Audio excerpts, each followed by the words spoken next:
ಭಾಳ ದೊಡ್ಡ ಜವಾಬ್ದಾರಿಯನ್ನು ನನ್ನ ಮೇಲೆ ಹೊರಿಸಿದ್ದಾರೆ. ನಿಮಗೆಲ್ಲ ಅನಿಸ್ತಿರ್ತದೆ ಕಿರೀಟ ಇಟ್ಟಾರ ಎಷ್ಟು ಚಂದ ಕಾಣಾಕತ್ತಾರಂತ. ಕಿರೀಟ ಇಟ್ಟಾರ ಮೇಲೆ ಹತ್ತಿಕ್ಯಾರ. ಈಗ ನಾನು ನೋಡ್ಬೇಕಂದ್ರೆ ರೋಬೋಟ್ ನೋಡ್ದಂಗೆ ಹಿಂಗೆ ನೋಡ್ಬೇಕು. ಈಗ ಪಟಕ್ಕನ ಹೊಳಕ್ಕೆ ಬರಂಗಿಲ್ಲ. ಈಗ ನಮ್ಮ ಗುರುಗಳವರು ಅವರು ಸುವರ್ಣ ತುಲಾಭಾರ ಸುವರ್ಣ ಕಿರೀಟ ಧಾರಣೆ ಇದ್ದಂಥ ಸಂದರ್ಭದಲ್ಲಿ ನಾವು ಹುಬ್ಬಳ್ಳಿ 3000 ಮಠದಲ್ಲಿ ಅಧ್ಯಯನ ಮಾಡ್ತಾ ಇದ್ವಿ, ನಮ್ಮ ಸ್ನೇಹಿತರ ಬಳಗೆಲ್ಲ. ಆವಾಗ ಒಂದು ಮಾತನ್ನು ನಾಡಿನ ಜನ ಹೇಳ್ತಾ ಇದ್ವಿ, ಹಾವೇರಿ ಹುಕ್ಕೇರಿ ಮಠದ ಭಕ್ತರು ಅಂತ ಅದಾರ, ಒಬ್ಬ ಸ್ವಾಮಿಗಳಿಗೆ ಬಂಗಾರದಿಂದ ತೂಕ ಮಾಡ್ಯಾರ. ಅವ್ರ ಭಕ್ತಿಯರ ಎಷ್ಟು ದೊಡ್ಡದಿದ್ದಿತ್ತೋ ಆ ಸ್ವಾಮಿಗಳರ ಎಷ್ಟು ಮಹಾ ತಪಸ್ಸುಗಳಿದ್ದಾರೋ ಅಂತ ತುಲಾಭಾರ ಮಾಡುವಂಥ ಶಕ್ತಿಯರ ದೇವರು ಭಕ್ತರಿಗೆ ಹೆಂಗೆ ಕೊಟ್ಟಿದ್ದಾನೋ ಅಂತ ಇದನ್ನು ಹುಬ್ಬಳ್ಳಿ ಮತ್ತು ಧಾರವಾಡ ಹಾವೇರಿ ನಗರದವರು ಅಷ್ಟೇ ಅಲ್ಲ, ಇಡೀ ಕರ್ನಾಟಕದ ತುಂಬೆಲ್ಲ ಒಂದು ಕಾಲ ಹೀಗಾಯಿತು. ಭಕ್ತಿ ಮಾಡೋದಾದ್ರೆ ಹೆಂಗೆ ಮಾಡಬೇಕು ಅಂದ್ರೆ ಹಾವೇರಿ ಭಕ್ತರು ನೋಡಿ ಕಲಿಬೇಕು ಅನ್ನೋ ಅಷ್ಟರ ಮಟ್ಟಿಗೆ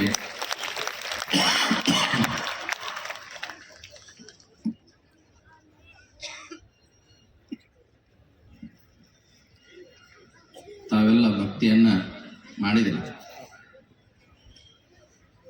ಬಹುಶಃ ಅದರ ನಂತರದಲ್ಲಿ ಮಾದನಿಪುರಿಗಿಯಲ್ಲಿ ಸುವರ್ಣ ಕಿರೀಟ ಧಾರಣೆ, ಶಿರಾಳಕೊಪ್ಪದಲ್ಲಿ ಸುವರ್ಣ ಕಿರೀಟ ಧಾರಣೆ, ಮತ್ತೆ ಹಾವೇರಿಯಲ್ಲಿ ಪ್ರಸಾದ ತಟ್ಟೆ ಮತ್ತು ಕಿರೀಟ ಧಾರಣೆ. ಇವೆಲ್ಲಕ್ಕೂ ಮೊದಲೇ ಪೂಜ್ಯರಿಗೆ ಬೆಳ್ಳಿಯ ತುಲಾಭಾರ ಕಾರ್ಯಕ್ರಮ ಕೂಡ ನೆರವೇರಿತು. ಇದನ್ನೆಲ್ಲ ನೋಡಿದಾಗಲೆಲ್ಲ ಸ್ವಾಮಿಗಳವರು ಮತ್ತು ಭಕ್ತರು ಎಷ್ಟು ಅವಿನಾಭಾವ ಸಂಬಂಧ ಇದೆ ಅನ್ನುವಂಥದ್ದು ನಿಮಗಲ್ಲ, ಇಡೀ ಕರ್ನಾಟಕದ ಇತಿಹಾಸದಲ್ಲಿ ಸ್ವಾಮಿಗಳು ಮತ್ತು ಭಕ್ತರು ಹೆಂಗೆ ಕೂಡಿ ಹೊಂದಾಣಿಕೆಯಿಂದ ಇದರ ಕಾರ್ಯಕ್ರಮ ಮಾಡಬಹುದು ಅನ್ನುವುದಕ್ಕೆ ಇವತ್ತಿನ ಕಾರ್ಯಕ್ರಮ ನಮಗೆಲ್ಲ ಉದಾಹರಣೆಯಾಗಿ ನಿಂತಿದೆ. ತಾವೆಲ್ಲರೂ 2 ತಿಂಗಳಿನಿಂದ ಈ ಕಾರ್ಯಕ್ರಮವನ್ನು ನೋಡ್ತಾ ಇದ್ದೀವಿ. 70ಕ್ಕೂ ಹೆಚ್ಚು ಹಳ್ಳಿಗಳಿಗೆ ಜನಜಾಗೃತಿ ಪಾದಯಾತ್ರೆಯನ್ನು ನೆರವೇರಿಸಿಕೊಂಡು ಹಾವೇರಿ ನಗರಕ್ಕೆ ಬಂದಿದೆ. ಹಳ್ಳಿ ಜನರು ಎಷ್ಟು ಸಹಕಾರವನ್ನು ನೀಡಿದರು ಅಂದರೆ, ಶಿವಯೋಗ ಮಂದಿರದ ಜವಾಬ್ದಾರಿ ಬಂದ ಮೇಲೆ ಹಳ್ಳಿಗಳ ಸಂಪರ್ಕ ಬಹಳ ಕಡಿಮೆ ಆಗಿದೆ. ನಮ್ಮೂರಿನ ಜನರಿಗೂ ನಾವು ಸಿಗದಂಗೆ ಆದ್ವಿ. ಕಾರ್ಯಕ್ರಮ ಕರೆದಾಗಲೆಲ್ಲ ಶಿವಯೋಗ ಮಂದಿರದಾಗ ಅದಾರ, ಬೇರೆ ಕಡೆ ಕಾರ್ಯಕ್ರಮ, ಹೀಗೆಲ್ಲ ಅನೇಕ ಒತ್ತಡದಲ್ಲಿದ್ದಾಗಲೂ ನನಗೆ ಬಹಳ ನೋವು ಕಾಡ್ತಾ ಇತ್ತು. ಏನಪ್ಪ, ನಾವೆಲ್ಲ ಆ ಕಡೆ ಹೆಚ್ಚು ಹೋಗ್ತಾ ಇರೋದ್ರಿಂದ ನಮ್ಮ ಭಕ್ತರು ಎಲ್ಲಿ ನನ್ನಿಂದ ದೂರ ಆಗ್ತಾ ಇದ್ದಾರೋ ಅನ್ನುವಂಥದ್ದು ಬಹಳ ಸಂದರ್ಭದಲ್ಲಿ ನನಗೆ ಕೊರಿತಾ ಇತ್ತು. ನಮ್ಮ ಕಮಿಟಿಯವ್ರ ಮುಂದೆ ಹೇಳಿದಾಗಲೆಲ್ಲ ಇದೊಂದು ಸೇವಾ ಅವಕಾಶ ಸಿಕ್ಕಿದೆ, ಅದನ್ನು ತಾವೆಲ್ಲ ಸದುಪಯೋಗ ಮಾಡ್ಕೊಳ್ಬೇಕು ಅನ್ನುವಂಥ ಧೈರ್ಯವನ್ನು ಅನೇಕ ಸಂದರ್ಭದಲ್ಲಿ ತುಂಬ್ತಾ ಇದ್ರು. ನಮ್ಮ ಸ್ನೇಹಿತರ ಬಳಗ ಎಲ್ಲ ಪರಮ ಪೂಜರು ಒಂದೇ ಒಂದು ಮಾತನ್ನು ಹೇಳಿದರು, ಹಿಂದಿನ ಶಿವಬಸವ ಮಹಾಸ್ವಾಮಿಗಳವರು ಮಠ ಕಟ್ಟೋದು, ಮಠದ ವ್ಯವಸ್ಥಾಪನೆ ನೋಡೋದು ಭಕ್ತರು ಮಾಡ್ತಾರ, ಸಮಾಜ ಕಟ್ಟೋ ಕೆಲಸ ಸ್ವಾಮಿ ಮಾಡಬೇಕು ಅಂದಾಗ ಮಾತ್ರ ಮಠದ ಕೀರ್ತಿ ಹೆಚ್ಚಾಗ್ತದೆ ಅನ್ನುವಂಥದ್ದನ್ನು ಶಿವಬಸವ ಮಹಾಸ್ವಾಮಿಗಳವರು ಹೇಳಿದಾಗ ಅದನ್ನು ನೀವೆಲ್ಲ ಪಾಲಿಸ್ಕೊಂಡು ಹೋಗಬೇಕು ಅನ್ನುವಂಥ ವಿಚಾರಕ್ಕೆ ಹೇಗಪ್ಪ ಮುಂದೆ ಅನ್ನುವಂಥ ವಿಚಾರ ಬಂದಾಗಲೆಲ್ಲ, ಹಳ್ಳಿಗಳಿಗೆ ಹೋದಾಗಲೆಲ್ಲ ಎಷ್ಟು ಸ್ಪಂದನೆ ಸಿಕ್ತು ಅಂದರೆ, ಊರೊಳಗಿನ ದೇವತಾ ಕಾರ್ಯ ಇದ್ದಾಗ, ದೇವಸ್ಥಾನದ ಜಾತ್ರೆಗಳಿದ್ದಾಗ, ಗ್ರಾಮ ದೇವತೆ ಜಾತ್ರೆಗಳಿದ್ದಾಗ ಎಷ್ಟು ವೈಭವಯುಕ್ತವಾಗಿ ಜಾತ್ರೆಯನ್ನು ಮಾಡ್ತಾ ಇದ್ದಾರೋ, ಹುಕ್ಕೇರಿ ಮಠದ ಜನಜಾಗೃತಿ ಪಾದಯಾತ್ರೆ ಹೋದಾಗಲೆಲ್ಲ ಎಷ್ಟು ಭಕ್ತಿಯಿಂದ ಸ್ವಾಗತ ಮಾಡಿದರು ಅಂದರೆ, ಇಡೀ ಊರೇ ತಳಿರು ತೋರಣಗಳಿಂದ ಶೃಂಗರಿಸಿ ಎಲ್ಲ ಪರಮ ಪೂಜ್ಯರನ್ನ ಸ್ವಾಗತ ಮಾಡೋದು ನೋಡಿದರೆ, ಹುಕ್ಕೇರಿ ಮಠ ಬಿಟ್ಟು ಬಂದು ಇದ ಹಳ್ಳಿಯಾಗಿರ್ಬೇಕೇನಪ್ಪ ಅನ್ನೋ ಅಷ್ಟರ ಮಟ್ಟಿಗೆ ಪ್ರತಿ ಹಳ್ಳಿಗೆ ಹೋದಾಗೂ ನಮ್ಗೆ ಅನುಭವ ಆಗ್ತಾ ಇತ್ತು. ಅಷ್ಟು ಭಕ್ತಿ, ಶ್ರದ್ಧೆ, ನಿಷ್ಠೆಯಿಂದ ನಮ್ಮೆಲ್ಲ ಭಕ್ತಾದಿಗಳು ಸಹಕಾರವನ್ನು ನೀಡಿದ್ದಾರೆ. ಅದನ್ನು ಮುಗಿಸಿ ನಾವು ಮತ್ತೆ ನಗರಕ್ಕೆ ಬಂದ್ವಿ. ನಗರದ ಭಕ್ತರು ಕೂಡ ಅಷ್ಟೇ ಶ್ರದ್ಧೆಯಿಂದ ಇನ್ನೂ ಹಳ್ಳಿಗಳು ಎಷ್ಟು ಜನ ಮಾಡ್ಯಾರ, ಅದ್ರಿಗಿಂತ ಹೆಚ್ಚು ಚೆನ್ನಾಗಿ ನಾವು ಮಾಡಬೇಕು ಅನ್ನುವಂಥ ಉದ್ದೇಶದಿಂದ ಪ್ರತಿ ವಾರ್ಡಿನೊಳಗೂ ಹುಕ್ಕೇರಿ ಮಠದ ಜಾತ್ರೆ ಆದಂಥ ಅನುಭವವೇ ನಮಗೆ ಆಗ್ತಾ ಇತ್ತು. ಪ್ರತಿ ವರ್ಷ ಒಂದು ದಿನ ಹುಕ್ಕೇರಿ ಮಠದ ಜಾತ್ರೆ ಮಾಡ್ತಿದ್ವಿ. ಆದ್ರೆ ಈ ವರ್ಷ 13 ದಿನ ಹುಕ್ಕೇರಿ ಮಠದ ಜಾತ್ರೆಯನ್ನು ಮಾಡಿರುವ ಶ್ರೇಯಸ್ಸು ನಮ್ಮ ಹಾವೇರಿಯ ಸಮಸ್ತ ಸದ್ಭಕ್ತರಿಗೆ ಸಲ್ತದೆ ಎನ್ನುವಂಥ ಮಾತುಗಳನ್ನ ಈ ಸಂದರ್ಭದಲ್ಲಿ ನಾವು ನೆನಪಿಸ್ಕೊಳ್ತಾ, ತಮ್ಮ ಒಂದು ಸೇವೆ, ತಮ್ಮ ತ್ಯಾಗ, ತಮ್ಮ ದಾನ ದಾಸೋಹಗಳನ್ನ ಎಷ್ಟು ಕೊಂಡಾಡಿದ್ರೂ ಕೂಡ ಕಡಿಮೆ ಎನ್ನುವಂಥದ್ದು. ಬಹಳ ಜನ ಸ್ವಾಮಿಗಳವರು ತಮ್ಮ ಮಾತುಗಳನ್ನು ಹೇಳಬೇಕಾದ್ರೆ ಒಂದು ಮಾತನ್ನ ಪದೇ ಪದೇ ಅನುರಣಿಸ್ತಾ ಇತ್ತು, ಒಂದು ಮಾತು ಪದೇ ಪದೇ ಕೇಳ್ತಾ ಇತ್ತು. ಏನು ಅಂದ್ರೆ, ಬಹಳ ದೊಡ್ಡ ಉತ್ತಮವಾದಂತಹ ಒಬ್ಬ ಸ್ವಾಮಿಗಳು ನಿಮ್ಗೆ ಸಿಕ್ಕಿದ್ದಾರೆ ಸಿಕ್ಕಿದ್ದಾರೆ ಸಿಕ್ಕಿದ್ದಾರೆ ಅನ್ನುವಂಥದ್ದನ್ನ ಅನೇಕ ಸ್ವಾಮಿಗಳವರು, ಪೂಜ್ಯರು, ಜಗದ್ಗುರುಗಳವರು ಹೇಳ್ತಾ ಇರುವಂಥ ಸಂದರ್ಭ ನನಗೆ ಹೀಗೆ ಅನಿಸ್ತಾ ಇತ್ತು, ಸ್ವಾಮಿಗಳು ಚಲೋ ಚಿಕ್ಕಾರ ಅನ್ನೋದಕ್ಕಿಂತ ಆ ಸ್ವಾಮಿಗಳಿಗೆ ಬಹಳ ಒಳ್ಳೆಯ ಭಕ್ತರು ಸಿಕ್ಕಾರ ಅನ್ನೋದು ಸ್ವಾಮಿ ಪುಣ್ಯ ಅನ್ನುವಂಥದ್ದನ್ನ ಈ ಸಂದರ್ಭದಲ್ಲಿ ನಾವು ಸ್ಮರಿಸ್ಕೊಳ್ತೀವಿ. ಯಾಕೆಂದ್ರೆ ನೀವಿಲ್ಲದೆ ಹೋದ್ರೆ ಈ ಕಾರ್ಯಕ್ರಮ ಏನೂ ಆಗ್ಲಿಕ್ಕೆ ಸಾಧ್ಯ ಇದೆ. ಅದನ್ನು ಅತ್ಯಂತ ನಿಷ್ಠೆಯಿಂದ ತಾವೆಲ್ಲರೂ ಕೂಡ ನೆರವೇರಿಸಿದ್ದೀರಿ ಎನ್ನುವಂಥ ಮಾತುಗಳನ್ನ ಮನಪೂರ್ವಕವಾಗಿ ಈ ಸಂದರ್ಭದಲ್ಲಿ ಒಪ್ಪಿಕೊಳ್ಳುತ್ತಾ, ಬಹುಶಃ ಅನೇಕ ಸಂದರ್ಭದಲ್ಲಿ ನಮ್ಗೆ ಹೀಗೆ ಅನಿಸ್ತಿರ್ತಾರೆ. ಯಾರೋ ಒಬ್ಬ ರಾಜರು ತನ್ನ ಮಗನಿಗೆ ಕೇಳಿದ, ಇಬ್ಬರು ಮಕ್ಕಳಿದ್ರು, ಅವ್ರಿಗೆ ಕೇಳಿದ್ರು, ಒಬ್ಬನಿಗೆ ಮಂತ್ರಿ ಸ್ಥಾನ ಕೊಡ್ತೀನಿ, ಇನ್ನೊಬ್ಬರಿಗೆ ರಾಜ್ಯಭಾರ ಮಾಡಲಿಕ್ಕೆ, ರಾಜ್ಯದ ಕೆಲವು ಆಡಳಿತವನ್ನು ನೋಡ್ಕೊಂಡು ಹೋಗ್ಲಿಕ್ಕೆ ಬಿಟ್ಟು ಕೊಡ್ತೀನಿ ಅಂತ ಹೇಳಿದ್ರು. ರಾಜ್ಯವನ್ನ, ಆಸ್ತಿಯನ್ನ, ಎಲ್ಲವೂ ಕೃಷಿ ವ್ಯವಹಾರಗಳನ್ನ ನೋಡ್ತಾ ಜನರ ಪಾಲನೆಯನ್ನು ಮಾಡುವಂತಹದ್ದು ಒಂದು ಕಡೆ, ಆದರೆ ಮಂತ್ರಿಯಾಗಿ ಆಡಳಿತ ಮಾಡುವಂತಹದ್ದು ಕೂಡ ಅಷ್ಟೇ ಮುಖ್ಯವಾಗಿರುವಂತಹದ್ದು. ಇವೆರಡರಲ್ಲಿ ಯಾವ ಜವಾಬ್ದಾರಿಯನ್ನು ತೆಗೆದುಕೊಳ್ತೀರಿ ಅಂತ ಮಗನಿಗೆ ಕೇಳಿದಾಗ, ಒಬ್ಬ ಮಗ ಅಂದ, ನನಗೆ ಮಂತ್ರಿ ಸ್ಥಾನನೇ ಬೇಕು. ಮತ್ತೊಬ್ಬ ಅಂದ, ನನಗೆ ರಾಜ್ಯ ಬೇಕು. ಅವರಿಬ್ಬರು ಕೇಳಿದರೆ, ನೀವು ಯಾಕೆ ಇದನ್ನ ಆಯ್ಕೆ ಮಾಡ್ಕೊಂಡ್ರಿ ಅಂದಾಗ, ರಾಜ್ಯ ಸಿಕ್ತು ಅಂತಂದ್ರೆ ನಾನು ಆರಾಮಾಗಿರ್ಬೋದು, ಕೈಕಾಲಾಗ ಆಳುಗಳಿರ್ತಾವ, ಅನೇಕ ರೀತಿಯಾದಂಥ ಆದಾಯಗಳು ಬಂದು ಬಿಡ್ತದೆ ಅಂತೇಳಿ.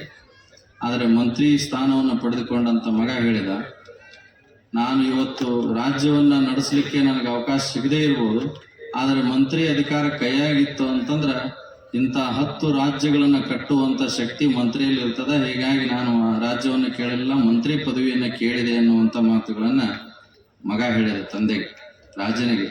ಹಾಗೆ ಅನೇಕ ಸಂದರ್ಭಗಳಲ್ಲಿ ನಮಗೆ ಮಹಾಸ್ವಾಮಿಗಳವರು, ಬೇರೆ ಬೇರೆ ಭಕ್ತರು ಕೇಳಿದಾಗ, ನಿಮ್ಗೆ ಹಾವೇರಿ ಭಕ್ತರು ಬೇಕೋ ಅಥವಾ ಬೇರೆ ಊರಿನ ಭಕ್ತರು ಬೇಕೋ, ಬೇರೆ ಮತ್ತೊಂದು ದೊಡ್ಡ ಮಠ ಬಂದ್ರೆ ಹೆಂಗೆ ಮಾಡ್ತಿರೋ ಅಂತ ನಮ್ಗೆ ಏನಾದರೂ ಪ್ರಶ್ನೆ ಮಾಡಿದ್ರೆ, ಆ ದೊಡ್ಡ ಮಠ ಅನ್ನುವಂಥದ್ದು ಬಿಟ್ಟು ಹಾವೇರಿ ಭಕ್ತರೇ ನಮಗೆ ಬೇಕು ಅನ್ನುವಂಥ ಆಯ್ಕೆ ನಮ್ದಾಗಿರ್ತಾರೆ. ಕಾರಣ, ಪೂರ್ವ ಜನ್ಮದ ಪುಣ್ಯ ಇದೆ ಇಂಥ ಭಕ್ತರು ಸಿಗಬೇಕಂದ್ರೆ. ಅಂತಹ ಒಂದು ಅಪರೂಪದ ಸೇವೆಯನ್ನು ಮಾಡುವಂಥ ಸದ್ಭಕ್ತಾದಿಗಳು ತಾವೆಲ್ಲರೂ ಇರೋದರಿಂದ ಈ ಕಾರ್ಯಕ್ರಮ ಅತ್ಯಂತ ಯಶಸ್ವಿಯಾಗಿದೆ.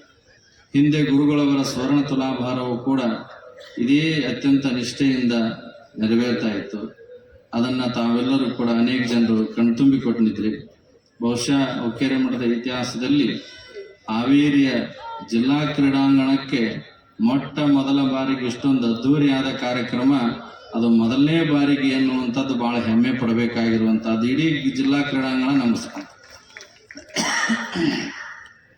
ಸಾಲ್ತಾ ಇಲ್ಲ.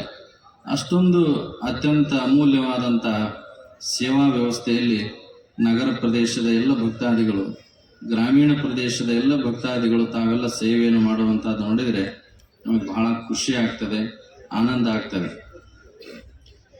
ನಾವೆಲ್ಲ ಅನೇಕ ಸಂದರ್ಭದಲ್ಲಿ ನೆನಪಿಸ್ಕೊಳ್ತೇವೆ. ಇವತ್ತು ಬೆಳ್ಳಿಯ ತುಲಾಭಾರ ಕಾರ್ಯಕ್ರಮವನ್ನು ಹುಕ್ಕೇರಿ ಮಠದ ಜಾತ್ರಾ ಮಹೋತ್ಸವ, ನಮ್ಮ ಶಾಲಾ ಸುವರ್ಣ ಮಹೋತ್ಸವ ವಿಶೇಷವಾಗಿ ನಾವೆಲ್ಲ ಗಮನಿಸಬೇಕಾಗಿರುವಂಥದ್ದು. ಒಂದು ಶಾಲೆ ಪ್ರಾರಂಭ ಆಗಿ ಸುಮಾರು 51 ವರ್ಷ ಆಯಿತು. ನಮ್ಮ ಶಿವಲಿಂಗೇಶ್ವರ ವಿದ್ಯಾಪೀಠ 51 ವರ್ಷಗಳ ಅವಧಿಯಲ್ಲಿ ಸುಮಾರು 16,000 ವಿದ್ಯಾರ್ಥಿಗಳು ಇಲ್ಲಿ ಕಲಿತು ಅಭ್ಯಾಸ ಮಾಡಿ ಹೋಗಿದ್ದಾರೆ. ಅವರು ತಮ್ಮ ಬದುಕನ್ನು ಕಟ್ಟಿಕೊಂಡಿದ್ದಾರೆ. ಅನೇಕರು ರಾಜಕಾರಣಿಗಳಾಗಿ, ಉದ್ಯಮಿಗಳಾಗಿ, ವ್ಯಾಪಾರಸ್ಥರಾಗಿ, ನೌಕರದಾರರಾಗಿ, ಶಿಕ್ಷಕರಾಗಿ, ಇಂಜಿನಿಯರ್ ಆಗಿ, ವೈದ್ಯರಾಗಿ, ಬೇರೆ ಬೇರೆ ಕ್ಷೇತ್ರಗಳಲ್ಲಿ ಕೃಷಿಕರಾಗಿ ಸೇವೆಯನ್ನು ಸಲ್ಲಿಸ್ತಾ ಇದ್ದಾರೆ. ಹಾವೇರಿ ನಗರದಲ್ಲಿ ಬಹುಸಂಖ್ಯಾತ ವಿದ್ಯಾರ್ಥಿಗಳು ಹುಕ್ಕೇರಿ ಮಠದ ಪ್ರೌಢಶಾಲೆ ವಿದ್ಯಾರ್ಥಿಗಳು ಅನ್ನುವಂಥದ್ದು ಬಹಳ ಜನರಿಗೆ ಅನುಭವಕ್ಕೆ ಬಂದಿರುವಂಥ ವಿಚಾರ.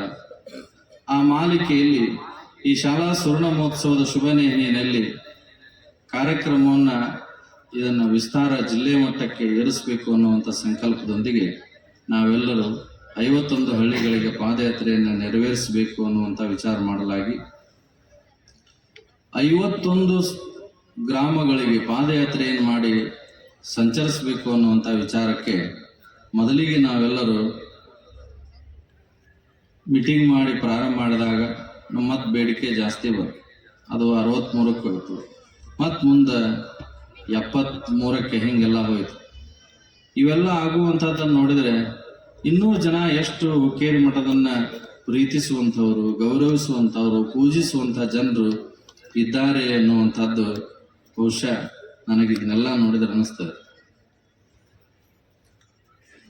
ಹುಕ್ಕೇರಿ ಮಠದ ಕಾರ್ಯಕ್ರಮ ಅಂದರೆ ತಾವೆಲ್ಲರೂ ಪ್ರತಿ ವರ್ಷ ನೋಡ್ತಾ ಇದ್ದೀವಿ. ಬಹಳ ಜನರು ಬಂದು ಹೇಳುವಂಥದ್ದು ಹುಕ್ಕೇರಿ ಮಠ ಜಾತ್ರೆ, ಪುರದೋಣಿ, ಸಿದ್ದದೇವಪುರ, ಯಲಕ್ಕಿವಣಿ ಹೀಗೆಲ್ಲ ಒಂದು ವ್ಯಾಪ್ತಿಯಲ್ಲಿ ಇರುವಂಥದ್ದು. ಅನೇಕ ಭಕ್ತಾದಿಗಳು ಬಂದು ದರ್ಶನವನ್ನು ಪಡೆದುಕೊಂಡಿದ್ರು. ಆದರೆ ಈ ವರ್ಷದ ಕಾರ್ಯಕ್ರಮ ಹೆಂಗಾಗಿದೆ ಅಂದರೆ ಜಾತಿ, ಧರ್ಮ, ಮತ, ಪಂಥ ಮೀರಿ ಸರ್ವ ಜನಾಂಗದ ಶಾಂತಿಯ ತೋಟವಾಗಿ ಇಡೀ ಹಾವೇರಿ ಜನರ ಜಾತ್ರೆಯಾಗಿ ಈ ಒಂದು ಹುಕ್ಕೇರಿ ಮಠದ ಕಾರ್ಯಕ್ರಮ ನಡೀತಾ ಇದೆ ಅನ್ನುವಂಥದ್ದು ಬಹುಶಃ ನಾವು ಹೇಳಲಿಕ್ಕೆ ಅಭಿಮಾನ, ಖುಷಿ, ಹೆಮ್ಮೆ ಅನ್ನಿಸ್ತದೆ. ಅಂತಹ ಒಂದು ಅಪರೂಪದ ಸೇವೆಯನ್ನು ತಾವೆಲ್ಲರೂ ಕೂಡ ನೆರವೇರಿಸ್ತಾ ಇದ್ದೀರಿ. 15 ವರ್ಷ ಆಯಿತು ಹಾವೇರಿ ಮಠಕ್ಕೆ ಬಂದು. 15 ವರ್ಷದಲ್ಲಿ ಏನೇನು ಕೆಲಸಗಳು, ಮಠದ ಕಾರ್ಯಗಳು ನಡೀತಾ ಇದ್ದಾವೆ ಅನ್ನುವಂಥದ್ದು ತಮ್ಮೆಲ್ಲರ ಗಮನಕ್ಕೆ ಬಂದಿದೆ. ಈ 15 ವರ್ಷದಲ್ಲಿ ಇವತ್ತು ಭಾಳ ದೊಡ್ಡ ಜವಾಬ್ದಾರಿ ನನ್ನ ತಲೆ ಮೇಲೆ ಕಿರೀಟ ಹೊರಿಸ್ಕೊಂಡ್ರೆ ಇವೆರಡೂ ಹೊಸ ಮಾಡಿ ಹಾಕ್ಯಾರಂತಲ್ಲ, ನಮ್ಮ ಗುರುಗಳು ಹಾಕಿರುವಂಥದ್ದು. ಪೂಜ್ಯ ಶಿವಲಿಂಗ ಮಹಾಶಿವಗಳವರು ಹಾಕಿರುವಂತಹ ಒಂದು ಅವರಿಗೆ ಭಕ್ತರು ಸಮರ್ಪಿಸಿರುವ ಕಿರೀಟ ಇದೆ. ಅಲ್ಲೊಂದು ಕಾಣ್ತಾ ಇದೆ, ನನಗೊಂದು ಹಾಕಿದ್ದಾರೆ. ಈಗ ಗುರುಗಳವರು ಒಂದು ಬೆಳ್ಳಿ ಕಿರೀಟವನ್ನು ಹುಬ್ಬಳ್ಳಿ ಜಗದ್ಗುರು ಮಹಾಸನ್ನಿಧಿಯವರು ತಮ್ಮ ಶಿಷ್ಯನಿಗೆ ಆಶೀರ್ವಾದ ಮಾಡಿ ಹೋಗಿದ್ದಾರೆ. ಅನೇಕ ಸಂದರ್ಭಗಳಲ್ಲಿ ಕಿರೀಟ ನೋಡಕ್ಕೆ ಹೋಗೋಣ ಅಂತ ಹೇಳಿ ನಮ್ಮ ಜನ ಕಮಿಟಿಯವರು ನನಗೆ ಹೇಳ್ತಾ ಇದ್ರು. ಆವಾಗ ಬಹುಶಃ ನಾನು ಮತ್ತೆ ಇಲ್ಲಿ ನಮ್ಮೆಲ್ಲ ಕಮಿಟಿಯರಿದ್ದಾರೆ, ಯಾವಾಗಲೂ ಬಂಗಾರ ಕಿರೀಟ ನೋಡಕ್ಕೆ ಹೋಗೋನು, ಬಂಗಾರ ತಟ್ಟೆ ನೋಡಕ್ಕೆ ಹೋಗೋನು, ಬಂಗಾರ ತಟ್ಟೆ ತಂದು ಊಟ ಮಾಡೋನು ಅಂತ ನಾನು ಎಂದೂ ಕೇಳಲಿಲ್ಲ. ಯಾಕೆಂದರೆ ಬೆಳ್ಳಿ ಬಂಗಾರ ತಟ್ಟೆಗಳು, ಕಿರೀಟಗಳು ಸಾಕಷ್ಟು ಇದ್ರೂ ಕೂಡ ಅದಕ್ಕಿಂತ ಹೆಚ್ಚಿನ ರೀತಿಯಲ್ಲಿ ಬಂಗಾರದ ಭಕ್ತರಿದ್ದಾರಲ್ಲ, ಅದಕ್ಕಿಂತ ದೊಡ್ಡ ಕಿರೀಟ ಮತ್ತೊಂದು ಬೇಡ ಅನ್ನುವಂಥ ಉದ್ದೇಶದಿಂದ ಯಾವಾಗಲೂ ಅದನ್ನು ನೋಡಕ್ಕೆ ಹೋಗಿಲ್ಲ. ಈಗ ಇದು ಅನಿವಾರ್ಯವಾಗಿ ಒಂದು ಪ್ರಸಂಗ ಕೂಡಿ ಬಂದಿರುವ ಕಾರಣದಿಂದ ಆ ಕಿರೀಟ ಧಾರಣೆಯನ್ನು ಪೂಜ್ಯ ಜಗದ್ಗುರು ಮಹಾಸನ್ನಿಧಿಯವರು ನಮಗೆಲ್ಲ ಆಶೀರ್ವಾದ ಮಾಡಿದ್ದಾರೆ. ನಾವಂತೂ ಈ ಮಠಕ್ಕೆ ಬರಬೇಕಾದ್ರೆ ಮಠಕ್ಕೆ ಎಷ್ಟು ಆಸ್ತಿ ಐತಿ, ಎಷ್ಟು ಹೊಲ ಐತಿ, ಎಷ್ಟು ಬಂಗಾರ ಐತಿ, ಎಷ್ಟು ಬಂಗಾರ ಇಟ್ಟಾರ, ಡೆಪಾಸಿಟ್ ಇಟ್ಟಾರ ಅನ್ನುವಂಥದ್ದು ನೋಡಿ ಬಂದಿಲ್ಲ. ಬಂಗಾರದಂಥ ಭಕ್ತರಿದ್ದಾರೆ ಎನ್ನುವ ಕಾರಣದಿಂದ ಈ ಮಠಕ್ಕೆ ಸ್ವಾಮಿಯಾಗಿ ನೀವು ನಮ್ಮ ಸ್ವೀಕಾರ ಮಾಡಿದಿರಿ, ಗುರುಗಳು ನಮಗೆ ಆಶೀರ್ವಾದ ಮಾಡಿದರು. ಇಲ್ಲಿ ಹೊಸದಾಗಿ ಬಂದಾಗಂತೂ ನೀವು ಹೆಂಗೆ ಹೊಸದಾಗಿ ಮದುವೆ ಆದಾಗ ನಮ್ಮ ಅತ್ತೆ ಹೆಂಗೆ ನೋಡ್ಕೊತಾಳ ಏನ, ಈ ಅತ್ತಿ ಕೈಯಾಗ ನಾನು ಸಿಕ್ಕಿ ಅಂದ್ರೆ ನನ್ನ ಹೆಂಗೆ ನಡೆಸ್ಕೊಂತಾಳೆ ಅಂತ ಹೆಂಗೆ ನಿಮಗೆಲ್ಲ ಸಂಶಯಗಳು ಇರ್ತಾವೆ. ಹಂಗೆ ಈ ನಮ್ಮ ಸ್ವಾಮಿಗಳ ಭಾಳ ಮಂದಿ ಅಯ್ಯೋ ಕಮಿಟಿ ಐತತ್ತು ಯಪ್ಪ ಅಲ್ಲಿ ಹೋಗಿ ಬೆಳೆಸಿಕೊಂಡಿ ಅಂತೇಳಿ ಭಾಳ ಮಂದಿ ಎಲ್ಲ ಹೇಳ್ತಿದ್ರು. ನಗಬೇಕಂದ್ರೆ ಕದ ಹಾಕೊಂಡು ನಗಬೇಕಂತ ಹಾವೇರಿಯಾಗ ಹಾಯಬಾರ್ದು. ಇದು 15 ವರ್ಷ ಆತವ್ವ, ಇನ್ನೂ ನನಗೆ ಅರ್ಥ ಆಗಿಲ್ಲ. ಅರ್ಥ ಆದವ್ರು ಬಂದು ಹೇಳಕ್ಕೆ ಹೊಂಟಾರ, ಇನ್ನೂ ನನಗೆ ತಿಳಿವಲ್ಲಾಗೈತೆ. ಇದು ಭಾಳ ವಿಚಿತ್ರ ಅಂತಂದ್ರೆ ನಮ್ಮ DC ಸಾಹೇಬರು ಡಾಕ್ಟರ್ ವಿಜಯ ಮಹಾಂತೇಶ್ ದಾನಮ್ಮನವರು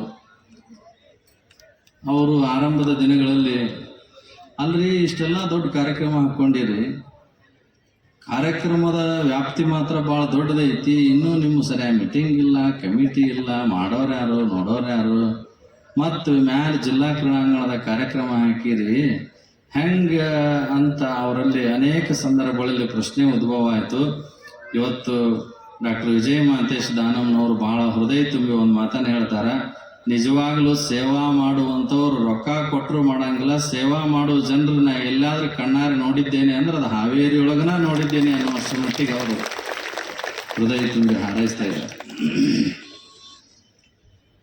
ಕಾರಣ ಅದಕ್ಕೆ ಎಲ್ಲ ಭಕ್ತಾದಿಗಳ ಸೇವೆ ಬಹಳ ದೊಡ್ಡದು ಅನ್ನುವಂಥದ್ದು ಈ ಸಂದರ್ಭದಲ್ಲಿ ನಾವು ಸ್ಮರಿಸಿಕೊಳ್ತೇವೆ. ಬಹುತೇಕ ಈ ನಾಡಿನ ತುಂಬೆಲ್ಲ ಎಲ್ಲ ಮಠಕ್ಕೂ ಭಕ್ತಾದಿಗಳು ಸೇವೆಯನ್ನು ಮಾಡ್ತಿರ್ತಾರೆ, ಒಂದೊಂದು ಊರಾಗ ಒಂದೊಂದು ಥರ. ಆದ್ರೆ ಬಹಳ ಜನ ಸ್ವಾಮಿಗಳು ನಿಮ್ಮ ಕಮಿಟಿಯವರು ಬಹಳ ಜನ ಸೇವಾ ಮಾಡ್ತಾರೆ, ಚಂದ ಮಾಡ್ತಾರೆ ಅಂತೇಳಿ ನಮಗೆಲ್ಲ ಧೈರ್ಯವನ್ನು ತುಂಬುತ್ತಾ ಇವತ್ತು ನಮ್ಮ ಮಣಕವಾಡ ಶ್ರೀಗಳವರು ಒಂದು ಮಾತನ್ನು ಹೇಳ್ತಿರ್ತಾರೆ, ಕಟೌಟ್ ಭಾಳ ಚೆನ್ನಾಗಿ ನಿಂತಿದೆ ಅಂದ್ರೆ ಹಿಂದೆ ಸಪೋರ್ಟ್ ಭಾಳ ಚೆನ್ನಾಗಿದ್ರೆ ಮಾತ್ರ ಒಂದು ಕಟೌಟ್ ಚೆನ್ನಾಗಿ ನಿಲ್ಲಲಿಕ್ಕೆ ಸಾಧ್ಯ ಅನ್ನುವಂಥದ್ದನ್ನು ಅವರು ಒಳ್ಳೆಯ ಮಾತುಗಳನ್ನು ಹೇಳ್ತಿರ್ತಾರೆ. ಹಂಗೆ ಸದಾಶಿವ ಸ್ವಾಮಿ ಅನ್ನುವಂಥ ಕಟೌಟ್ ನಿಮ್ಮ ಮುಂದೆ ಹಿಂಗೆ ಹಾಕ್ಕೊಂಡು ನಿಂತೈತೆ ಅಂದ್ರೆ ನಮ್ಮ ಕಮಿಟಿಯವ್ರ ಸಪೋರ್ಟ್ ಭಾಳ ಇದೆ ಅನ್ನೋದಕ್ಕಾಗಿ ನಾವು ಇಷ್ಟೊಂದು ನಿಂತ್ಕೊಂಡು ಕೆಲಸ ಮಾಡ್ತೀವಿ, ಹೊರಗೆಲ್ಲ ಅಡ್ಡಾಡ್ತೀವಿ, ಬೇರೆ ಬೇರೆ ಭಾಗಗಳಲ್ಲಿ ಅಡ್ಡಾಡ್ತೀವಿ, ಕಾರ್ಯಕ್ರಮ ಮಾಡ್ತೀವಿ.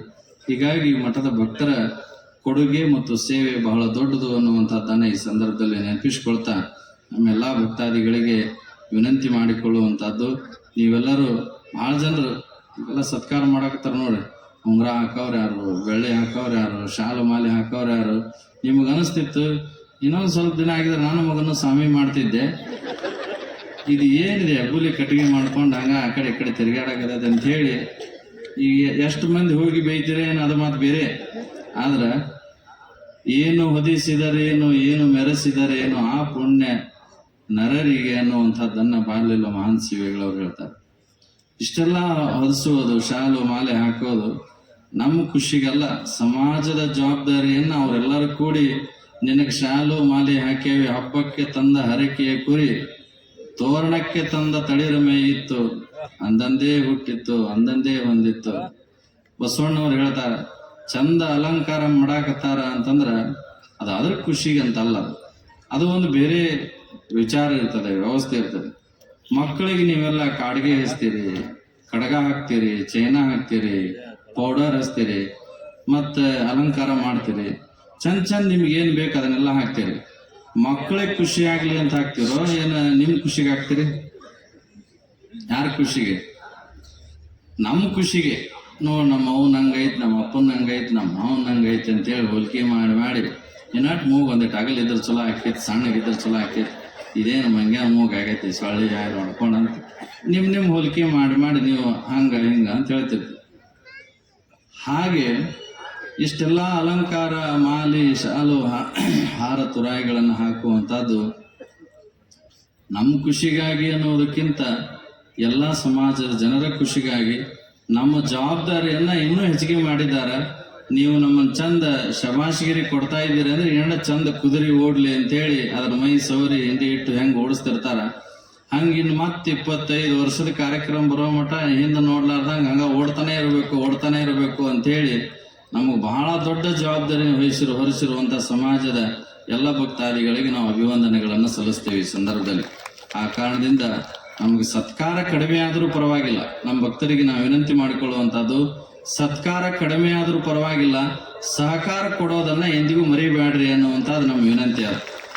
ಯಾಕಂದ್ರೆ ಹಾರ ತುರಾಯಿಗಳು ಇರ್ತಾವ ಹೋಗ್ತಾವ, ಅದಕ್ಕೆ ತಾವೆಲ್ಲರೂ ಕೂಡ ಈ ಒಂದು ಸೇವೆ ಸಹಕಾರ ನಮಗೆ ಸದಾಕಾಲ ಇರಲಿ ಅನ್ನುವಂಥದ್ದು. ಇದನ್ನೆಲ್ಲ ನೋಡಿದ್ರೆ ನಮ್ಗೆ ಹೀಗೆ ಅನ್ನಿಸ್ತದೆ, ನಮಗೆ ಇದೊಂದು ಸಿಂಹಾಸನ ಮೇಲೆ ಕೂಡಿಸಿದ್ದಾರೆ. ಶ್ರೀಮತಿ ವನಿತಾ ಗುತ್ತಲ್ ಅವರು ನ್ಯಾಯವಾದಿಗಳು, ಅವರು ಶ್ರೀಮಠದ ಸದ್ಭಕ್ತಾದಿಗಳು, ಅವರ ತಂದೆಯವರಿದ್ದಾಗಲಿಂದಲೂ ಹುಕ್ಕೇರಿ ಮಠದ ಅತ್ಯಂತ ನಿಷ್ಠಾವಂತ ಸೇವಕರು. ಅವರ ಇಡೀ ಕುಟುಂಬ ರಾಜಕಾರಣದಲ್ಲಿ, ಕೃಷಿಯಲ್ಲಿ ಅನೇಕ ರೀತಿಯಲ್ಲಿದ್ದಂಥದ್ದು. ಅವರ ಕುಟುಂಬದ ಕುಡಿಯಾಗಿ ಶ್ರೀಮತಿ ವನಿತಾ ಗುತ್ತಲ್ ಅವರು ನ್ಯಾಯವಾದಿಗಳಾಗಿ ಸೇವೆಯನ್ನು ಮಾಡ್ತಾ ಇದ್ದಾರೆ. ಬಹುಶಃ ಈ ನಾಡಿನಲ್ಲಿ ಅನೇಕರು ತಮ್ಮ ಸೇವೆಯನ್ನು ಮಾಡೋದರೊಂದಿಗೆ ಹುಕ್ಕೇರಿ ಮಠಕ್ಕೆ ನಾವು ಒಂದು ಸೇವೆಯನ್ನು ಸಲ್ಲಿಸಬೇಕು ಅಂತ ಉದ್ದೇಶದಿಂದ ನಮ್ಮ ಮಠಗಳಲ್ಲಿ ಸಿಂಹಾಸನ ಇದ್ರೂ ಕೂಡ ಮೊಟ್ಟ ಮೊದಲಿಗೆ ಬೆಳ್ಳಿ ಸಿಂಹಾಸನವನ್ನು ಕೊಟ್ಟಂತ ಶ್ರೇಷ್ಠ ಶ್ರೀಮತಿ ವನಿತಾ ಗುತ್ತಲ್ ಅವರಿಗೆ ಸಲ್ಲುತ್ತದೆ ಎನ್ನುವಂಥದ್ದು ಬಹಳ ಹೆಮ್ಮೆಯಿಂದ ಹೇಳ್ತಾ, ಅವರು ನೀಡಿರುವಂತ ಈ ಸಿಂಹಾಸನದಲ್ಲಿ ಕುಳಿತುಕೊಂಡಿದ್ದೀರಿ. ಸಿಂಹಾಸನ ಕೊಟ್ರ ಅಂತೇಳಿ 12 ತಿಂಗಳು ಇಲ್ಲೇ ಕುಂದ್ರಾಕತ್ತೇನ್ರಿ? ಇಳಿಯ ಏನು ಸಡಗರನಿಂದ ಅಂತ ಹೇಳಿ ನೀವು ಅನ್ನಂಗಿಲ್ಲ ಅಂತಾರ ಬೇರೆ ಕಡೆ ಎಲ್ಲ. ಹಾಗೆ ನಾವೆಲ್ಲರೂ ಸೇವೆಯನ್ನು ಮಾಡುವಂಥ ವ್ಯವಸ್ಥೆಯಲ್ಲಿ ಹಿಂಗೆ ಹಾರ ತುರಾಯಿಗಳು ಮಾನ ಸನ್ಮಾನಗಳು ಇದ್ದೇ ಇರ್ತವೆ. ಈ ಒಂದು ಸಿಂಹಾಸನ ಇದು ಕೆಲವು ನಿಮಿಷಗಳವರೆಗೆ ಕೆಲವು ತಾಸುಗಳವರೆಗೆ ನಾವೆಲ್ಲ ಇಲ್ಲಿ ಕುಳಿತುಕೊಳ್ತೇವೆ. ಅದ್ರ ಮತ್ತಿಳಿದು ಯಥಾರೀತಿಯಾಗಿ ನಾವು ನಡಿತೇವೆ. ಈ ಸಿಂಹಾಸನ, ಬೆಳ್ಳಿ ಸಿಂಹಾಸನ, ಬಂಗಾರ ಸಿಂಹಾಸನ, ಈ ರೀತಿಯಾದ ಆಡಂಬರದ ವ್ಯವಸ್ಥೆಯಲ್ಲಿ ನಾವು ಇರಲಿಕ್ಕೆ ಬಯಸುವುದಕ್ಕಿಂತ ನಿಮ್ಮ ಹೃದಯ ಸಿಂಹಾಸನದಲ್ಲಿ ಏನು ನಮ್ಗೆ ಸ್ಥಾನ ಕೊಟ್ಟಿದೆ ಅದನ್ನು ಮಾತ್ರ ಉಳಿಸ್ಕೊಂಡು ಹೋಗೋ ಕೆಲಸವನ್ನ ನಾವು ಮಾಡ್ತೇವೆ ಅನ್ನುವಂಥದ್ದು ಈ ಸಂದರ್ಭದಲ್ಲಿ ನೆನಪಿಸ್ಕೊಳ್ತಾ, ಬಹುಶಃ ತಮ್ಮೆಲ್ಲರಿಗೂ ಬಹಳ ದೊಡ್ಡ ಜವಾಬ್ದಾರಿ ಇದೆ. ನಿಮಗಿಂತ ಹೆಚ್ಚಿನ ಜವಾಬ್ದಾರಿ ನನಗೆ ಇದೆ ಅನ್ನುವಂಥದ್ದನ್ನ ಈ ಸಂದರ್ಭದಲ್ಲಿ ತಿಳಿಸ್ತಾ, ಹಳ್ಳಿಗಳಿಗೆ ಹೋದಾಗಲೆಲ್ಲ ನಾವು ಒಂದು ಮಾತನ್ನು ಹೇಳ್ತಾ ಇದೀವಿ. ಯಾರು ಕುಡಿಯೋದನ್ನ ಮಾಡ್ತಾರ, ಯಾರು ಗುಟ್ಕಾ ತಿಂತಾರ, ಯಾರು ತಂಬಾಕ ತಿಂತಾರ, ಯಾರು ಸಿಗರೇಟ್ ಚುಟ್ಟ ಸೇತಾರ, ಯಾರು ಇಸ್ಪೇಟ್ ಓಸಿ ಆಟ ಆಡ್ತಾ ಇದ್ದಾರ, ಅವರು ನಮ್ಮ ಜೋಳಿಗೆಗೆ ಚಟ ಹಾಕ್ರಿ. ಯಾವ ಚಟ ನಿಮ್ಮನ್ನು ಹಾಳು ಮಾಡ್ತಾ ಇದೆ ಅಂತ ಚಟ ನಮ್ಮ ಜೋಳಿಗೆಗೆ ಹಾಕಿ ನೀವು ಒಳ್ಳೆ ಶ್ರೇಷ್ಠ ಮಟ್ಟಕ್ಕೆ ಏರಬೇಕು ಅನ್ನೋದೇ ಈ ಜನಜಾಗೃತಿ ಪಾದಯಾತ್ರೆ ಉದ್ದೇಶ ಅನ್ನುವಂಥದ್ದನ್ನ ಹೇಳ್ತಾ ಹಳ್ಳಿಗಳಲ್ಲೆಲ್ಲ ಪಾದಯಾತ್ರೆ ಮಾಡಿದಾಗ ಬಹುಸಂಖ್ಯಾತ ಜನರು ತಮ್ಮ ದುಶ್ಚಟಗಳನ್ನು ಬಿಟ್ಟು ತಮ್ಮ ಬದುಕನ್ನ ರೂಪಿಸಿಕೊಂಡಿದ್ದಾರೆ ಎನ್ನುವ ಆಶಾಭಾವ ನಮ್ಮದು. ಅದರ ಜೊತೆಗೆ ಮತ್ತೊಂದು ಮಾತನ್ನ ನಾವೇನು ಹೇಳ್ತಾ ಬಂದ್ವಿ ಅಂತಂದ್ರೆ, ನಾವು ಜೋಳಿಗೆಗೆ ಹಣ ಹಾಕ್ರಿ, ಬೆಳ್ಳಿ ಹಾಕ್ರಿ, ಬಂಗಾರ ಹಾಕ್ರಿ ಅಂತ ಯಾವ ಹಳ್ಳಿಯಾಗೂ ಕೇಳಿಲ್ಲ. ಯಾವ ಮಕ್ಕಳನ್ನು ಓದ್ಸಾಕ ನಿಮಗೆ ಶಕ್ತಿ ಇಲ್ಲವೋ, ಯಾರಿಗೆ ಬಡತನ ತೊಂದರೆ ಮನೆಯಲ್ಲಿ ಸಮಸ್ಯೆ ಇದೆಯೋ ಅಂತ ಬಡ ಮಕ್ಕಳನ್ನ ನಮ್ಮ ಜೋಳಿಗೆಗೆ ಹಾಕ್ರಿ, ಓದಿಸಿ ನಿಮ್ಮ ಮನೆತನ ಕೊಡುವಂತ ವ್ಯವಸ್ಥೆಯನ್ನ ಹುಕ್ಕೇರಿ ಮಠದ ಶಿವಲಿಂಗೇಶ್ವರ ವಿದ್ಯಾಪೀಠ ಮಾಡ್ತದೆ ಅನ್ನುವಂಥದ್ದನ್ನ ಎಲ್ಲಾ ಹಳ್ಳಿಗಳಲ್ಲಿ ಕೂಡ ಹೇಳ್ತಾ ಬಂದ್ವಿ. ಅದಕ್ಕೆ ಕಾರಣವೂ ಕೂಡ ಇದೆ ಅನ್ನುವಂಥದ್ದು ಈ ಸಂದರ್ಭದಲ್ಲಿ ನಾವು ನೆನಪಿಸ್ಕೊಳ್ತೇವೆ. ಬಹಳ ಬಡತನದಿಂದ ಬಂದಂತ ನಮಗೆ ಬಹುಶಃ ನಾವು ಸನ್ಯಾಸಿ ಆಗದೆ ಇದ್ರೆ ಬಹಳ ಕಷ್ಟದ ದಿನಗಳನ್ನು ನಾವು ಅನುಭವಿಸ್ತಾ ಇದ್ವಿ. ನಾವು ಒಂದು ಹೊತ್ತು ಊಟಕ್ಕೂ ಕೂಡ ಕಷ್ಟಪಡಬೇಕಾದಂತಹ ಪರಿಸ್ಥಿತಿ ಇದ್ದಂತಹ ದಿನಮಾನಗಳಲ್ಲಿ ಸನ್ಯಾಸಿಗಳನ್ನ ಮಾಡಿ ಬಹಳ ನಮ್ಮ ಪೂರ್ವಾಶ್ರಮದಲ್ಲಿ ಬಹಳ ಜನ ತಾವೆಲ್ಲ ಮೊದಲು ನೋಡಿರುವಂತಹ ವ್ಯವಸ್ಥೆ ಈಗಲೂ ನೋಡಿರುವಂತಹದ್ದು ತಮಗೆಲ್ಲ ನೆನಪಿಗೆ ಬರಬಹುದು. ಆ ಬಡತನದಲ್ಲಿ ಬಂದಂಥವರು ಓದಲಿಕ್ಕೆ ಅನಾನುಕೂಲತೆ, ಆರ್ಥಿಕತೆ ತೊಂದರೆ ಇದ್ದಾಗಲೂ ಕೂಡ ನನ್ನ ಹಾಗೆ ಬೇರೆ ಜನರು ಬರಬಾರದು ಅನ್ನುವಂಥ ಉದ್ದೇಶ, ನನ್ನ ಕಷ್ಟ ಮತ್ತೊಬ್ಬರಿಗೆ ಬರಬಾರದು ಅನ್ನುವಂಥ ಉದ್ದೇಶದಿಂದ ನನ್ನ ಕೈಲಿ ಎಷ್ಟು ಸಾಧ್ಯ ಆಗ್ತದೆ ಅಷ್ಟು ಓದುವಂತ ಎಲ್ಲ ಮಕ್ಕಳಿಗೂ ಕೂಡ ಸಹಾಯ ಸಹಕಾರವನ್ನು ಮಾಡ್ತಾ ಇದ್ದೇನೆ ಅನ್ನುವಂಥದ್ದು ತಮ್ಮೆಲ್ಲರ ಗಮನಕ್ಕೆ ತರಬಯಸ್ತೇವೆ. ಹೀಗಾಗಿ ಬಡ ಮಕ್ಕಳನ್ನ ಇವತ್ತು ಸಾರ್ವಜನಿಕರು, ಇಲ್ಲಿ ಎಲ್ಲ ನಮ್ಮ ಜಿಲ್ಲೆಯ ರಾಜಕೀಯ ನೇತಾರಿದ್ದಾರೆ, ಜಿಲ್ಲಾಧಿಕಾರಿಗಳು, ಜಿಲ್ಲಾಡಳಿತದ ಬೇರೆ ಬೇರೆ ಇಲಾಖೆಯ ಅಧಿಕಾರಿಗಳಿದ್ದಾರೆ. ಎಲ್ಲ ಪರಮ ಪೂಜ್ಯರ ಸಾನ್ನಿಧ್ಯದಲ್ಲಿ ನಿಮ್ಮೆಲ್ಲರಿಗೆ ಇಲ್ಲಿ ಗ್ರಾಮೀಣ ಭಕ್ತರು ಬಂದಿದ್ದಾರೆ, ನಗರ ಭಕ್ತರು ಬಂದಿದ್ದಾರೆ. ಯಾರಿಗೆ ನಿಮ್ಮ ಮಕ್ಕಳನ್ನ ಓದಿಸ್ಲಿಕ್ಕೆ ಸಾಧ್ಯ ಇಲ್ಲವೋ ಅಂತ ಮಕ್ಕಳನ್ನ ಹುಕ್ಕೇರಿ ಮಾಡೋ ಜೋಳಿಗೆಗೆ ಹಾಕ್ರಿ, ಅವ್ರನ್ನ ಉಚಿತವಾಗಿ ಓದಿಸೋ ಪ್ರಯತ್ನವನ್ನ ಮಾಡ್ತೇವೆ ಅನ್ನುವಂಥದ್ದು ನಮ್ಮೆಲ್ಲರ ಗಮನಕ್ಕೆ ತರಬಯಸ್ತೇವೆ. ಹೀಗಾಗಿ ನಮ್ಮೆಲ್ಲ ಇಂಥ ಸೇವಾ ಕಾರ್ಯಕ್ಕೆ ಇವತ್ತು ಆ ಮಕ್ಕಳಿಗೆ ಇರಲಿಕ್ಕೆ ಶುಚಿರುಚಿಯಾದ ಪ್ರಸಾದವೂ ಬೇಕು, ಸುವ್ಯವಸ್ಥಿತವಾದಂತಹ ಅವ್ರಿಗಿರ್ಲಿಕ್ಕೆ ಅವಕಾಶವೂ ಬೇಕು, ವಸತಿಯೂ ಬೇಕು.